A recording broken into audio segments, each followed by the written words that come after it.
Okay, a quick follow-up video on this Miracle Heat reclaimer, and we've used it for a little bit now. It seems to definitely warms the house faster because it starts blowing heat out within the first 5 minutes of building a fire. So the single wall chimneys helped a lot as well, of course.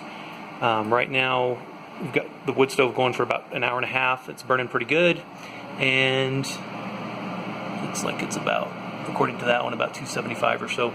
So the question came up, a guy asked a question on my last video about the distance between the reclaimer here and the mantle. And so my hand spans about 9 inches, so that's about 10 inches right there. From the corner of this to the mantle right there. Of course, in the back there's a lot more room. But would that be a heat concern? And valid question for sure.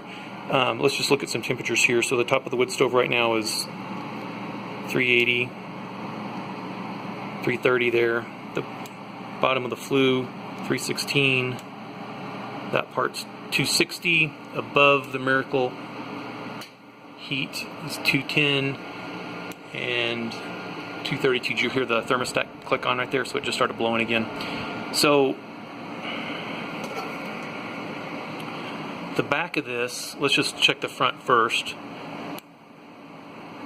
122 degrees, and that was with the fan off for a little while. So it had been off for I don't know how long, maybe a few minutes or so, a couple minutes. And then the back of the unit, of course, is, so that's the front of the unit, 122. The back of the unit is 107. Okay, and that back corner is 109 on the bottom. We'll just check the other side here just for consistency. Front edge, 120, 121 basically. And that's 107. And then we'll try to hit the middle right there. 107 also. So these corners, I mean, that's almost body temperature, right? Your body's almost 100 degrees, 98.6. So I can touch that and I can barely feel it because it's not hot and it's not cold. So, and in the front here, of course, 120 degrees, I can put my hand on it and it's just, 120 degrees doesn't even feel that hot. So now I guess the worry would be if the thermostat fails or the electricity fails or the fan fails, what would happen then?